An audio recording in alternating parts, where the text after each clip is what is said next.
What is 2 plus 2? 4.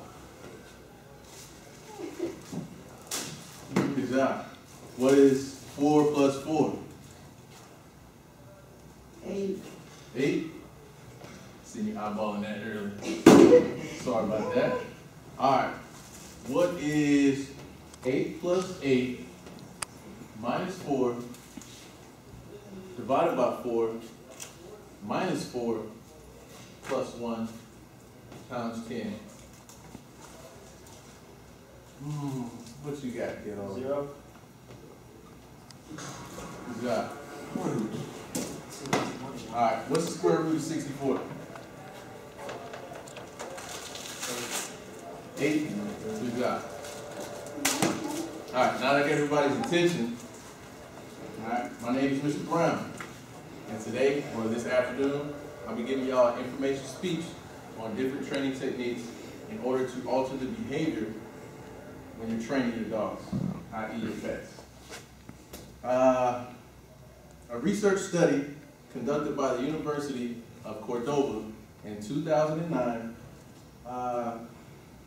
concluded that approximately 40% of dominance aggression in dogs can be attributed to the lack of obedience training that they receive from their owners. And in order for us to be responsible pet owners, it's important for us to know what types of methods, approaches, or training techniques is out there for us to use in order to train effectively our pets. So today I will be discussing 2 of those methods or approaches or techniques, whatever words you want to use, and they are positive reinforcement and negative reinforcement. Now, according to psychology.com, the definition of positive reinforcement is anything added that follows a behavior that reinforces that behavior and increases the likelihood that that behavior will be repeated in the future. For example, if your speech professor awards you extra credit for writing an analysis summarizing a speech or a lecture that you have made, sat in, or watched, the extra credit points would represent the positive reinforcement. Gordon Allport, who was a personality psychologist, once stated, and he's talking about Pavlov's dog, how he used classic conditioning to train pets.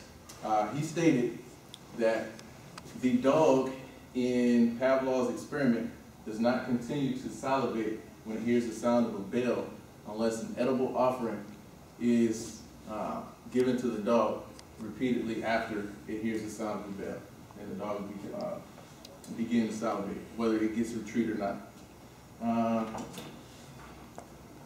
Now, using treats to persuade your pets to conform or produce a desired result is an effective way to utilize positive reinforcement because it appeals to the most basic of needs: hunger, the need to feed, the need to eat.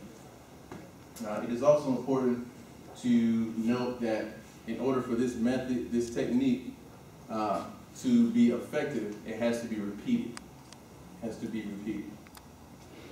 Next, we'll be talking about negative reinforcement. According to about.com, negative reinforcement is defined as a response or behavior that is strengthened by stopping, removing, or avoiding an unwanted behavior. Negative reinforcement can be an effective way to strengthen a desired behavior. However, it is most effective when utilized directly after an unwanted behavior. When a long period of time lapses between that unwanted behavior and the negative reinforcement, it increases the chances of that behavior being repeated in the future. For example, whenever we're walking our dog, first thing a dog wants to do is take charge and be in the lead. So they pull on the leash, okay? So an example of negative reinforcement would be to pull back on that leash until the dog realizes they need to A, slow down and stop pulling, or B, walk behind you, or whatever you want that behavior to be. In conclusion, we have discussed using positive and negative reinforcement as methods to produce desired responses when training your pets. The type of reinforcement used is important, but the frequency and schedule or timing also plays a major role in the effectiveness or the strength of that response. All right. So, what are, and this is the question again, what are two methods that you can use to alter the behavior when training your dogs? Negative and positive reinforcement. What was you gonna say? Positive and negative reinforcement. All right, you're both right. Got something for y'all. Dog treats. Who? I got a dog. Who?